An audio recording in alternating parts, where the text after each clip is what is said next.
Hi അസ്സലാമു അലൈക്കും. അപ്പോൾ നമുക്ക് ഇന്നൊരു സ്ട്രൈപ്പ് പാൻറ് കട്ട് ചെയ്യാം കേട്ടോ. അപ്പോൾ ഇതാ ഞാൻ ഇവിടെ മേൽഭാഗത്ത് ഞാനൊരു 12 ഇഞ്ച് മാർക്ക് ചെയ്ത് കൊടുത്തിട്ടുണ്ട്. എന്നിട്ട് ഇതാ ഇവിടെ 2 ഇഞ്ച് നമുക്ക് എലാസ്റ്റിക് ഇടാൻ ഒരു മാർക്ക് ചെയ്തിട്ടുണ്ട് കേട്ടോ. എന്നിട്ട് അവിടെ നിന്ന് താഴോട്ട് ഞാൻ ദാ ഇവിടെ ഒരു 14 ഇഞ്ച് മാർക്ക് ചെയ്ത് കൊടുത്തിട്ടുണ്ട്. എന്നിട്ട് ഈ 14 ഇഞ്ചിന് നേരെ ഇവിടെ ഞാനൊരു 15 മാർക്ക് ചെയ്തിട്ടുണ്ട് കേട്ടോ. അപ്പം ഞാനിവിടെ കുറേ അളവുകളും കാര്യങ്ങളൊന്നും ഞാൻ എടുക്കണില്ല. അപ്പോൾ വേഗം എളുപ്പത്തിൽ നമുക്കൊരു പാൻറ് സ്റ്റിച്ച് ചെയ്യാൻ വേണ്ടിയിട്ടാണ് കേട്ടോ. അപ്പോൾ ഞാൻ ഈ മേലെ നിന്നുള്ള ഒരു 12 ഇല്ല അതിന് ഞാൻ സ്ട്രൈറ്റ് ആയിട്ട് ഒന്ന് വരച്ചു കൊടുത്ത് എന്നിട്ട് ഇതാ ഇതുപോലെ ഒന്ന് കുഴിച്ച് 15ലേക്ക് ഇതുപോലെ ഒന്ന് കുഴിച്ച് വരച്ചു കൊടുക്കാം കേട്ടോ. ഇനി ഞാൻ ഇവിടെ ഇതാ കണ്ടോ താഴ്ഭാഗത്ത് ഒരു 2.5 ഇഞ്ച് മാർക്ക് ചെയ്ത് കൊടുക്കുന്നുണ്ട്.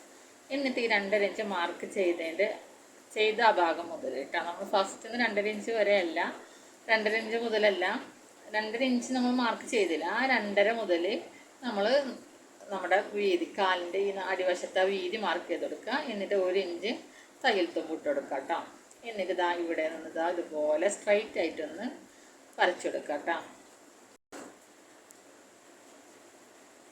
ഇനി നമുക്ക് ഇതാ ഇവിടെ കണ്ടോ, ഇവിടെ നമ്മുടെ ഈ കുഴിച്ച് വരച്ച ഈ ഭാഗമല്ലോ, അവിടെ നിന്ന് ഇതാ ഇവിടേക്ക് ഇതാ ഈ നമ്മൾ 2.5 ഇഞ്ച് മാർക്ക് ചെയ്ത് കൊടുത്തില്ലേ, ഇവിടേക്ക് ഇതാ ഇങ്ങനെ ഇതാ ഇതുപോലെ സ്ട്രൈറ്റ് ആയിട്ട് ഇങ്ങനെ വരച്ചു കൊടുക്കുക കേട്ടോ.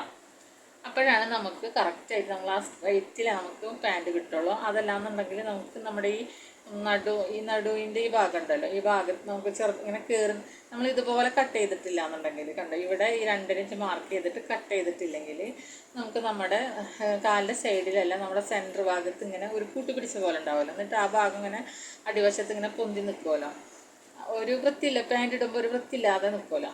അപ്പോൾ അതുപോലെ നിൽക്കാതിരിക്കാനാണ് കേട്ടോ ഇത് ചെയ്യുന്നത്. നമുക്ക് പലാസോ പാൻറ്റിനും ഒക്കെ ഇതുപോലെ ചെയ്യാം ആണ് കേട്ടോ. ഇങ്ങനെ ചെയ്താലും നല്ല വൃത്തിയിൽ നമുക്ക് നിൽക്കും.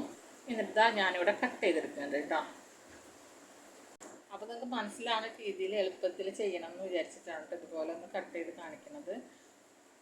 ഞാൻ ഈ പാൻറ്റിൻ്റെ ലെങ്ത്ത് ഞാൻ ആദ്യമേ എടുത്തിട്ടുണ്ടായിരുന്നു കേട്ടോ. അപ്പോൾ നമുക്ക് 38 ഇഞ്ചാണ് നമ്മൾ ലെങ്ത്ത് വന്നിട്ടുള്ളത്.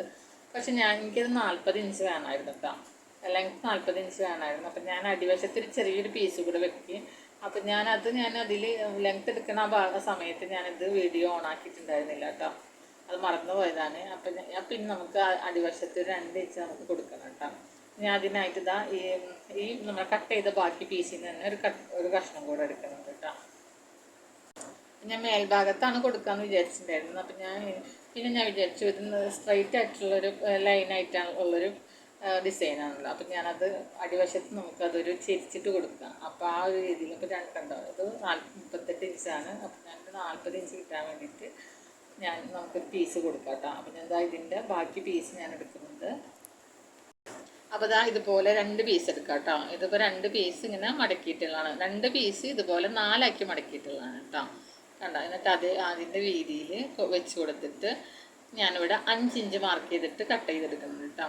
അപ്പോൾ നമുക്ക് 4 ഇഞ്ചാണ് വേണ്ടത്. അപ്പം ഞാനിവിടെ മടക്കിയിട്ടാണ് കൊടുക്കുന്നത്. നമ്മൾ മടക്കുമല്ലോ, ആ ഭാഗത്ത് നമ്മൾ മടക്കി കൊടുക്കാറുണ്ടല്ലോ, അപ്പോൾ അതും കൂടെ കൂട്ടിയിട്ടാണ് എടുക്കുന്നത്. അപ്പോൾ 4 ഇഞ്ച് 5 ഇഞ്ച് മാർക്ക് ചെയ്തിട്ട് 2 വശത്ത് അരഞ്ച് നമ്മൾ മടക്കി സ്റ്റിച്ച് ചെയ്ത് പോകുമല്ലോ. നമ്മുടെ തയ്യൽ തുമ്പ് അങ്ങനെ കൊടുക്കേണ്ട ഒരു രീതിയിൽ ഞാനിവിടെ 5 ഇഞ്ച് മാർക്ക് ചെയ്തിട്ടുണ്ട് കേട്ടോ. എന്നിട്ട് ഇതുപോലെ കട്ട് ചെയ്തെടുത്തിട്ടുണ്ട് കേട്ടോ. അപ്പം നിങ്ങൾക്ക് ഈ വീഡിയോ ഇഷ്ടപ്പെട്ടിട്ടുണ്ടെങ്കിൽ ഒന്ന് ലൈക്ക് ചെയ്യുക. അതുപോലെ തന്നെ എന്തെങ്കിലും സംശയങ്ങളും കാര്യങ്ങളും ഒന്ന് കമൻറ്റ് ചെയ്യുക.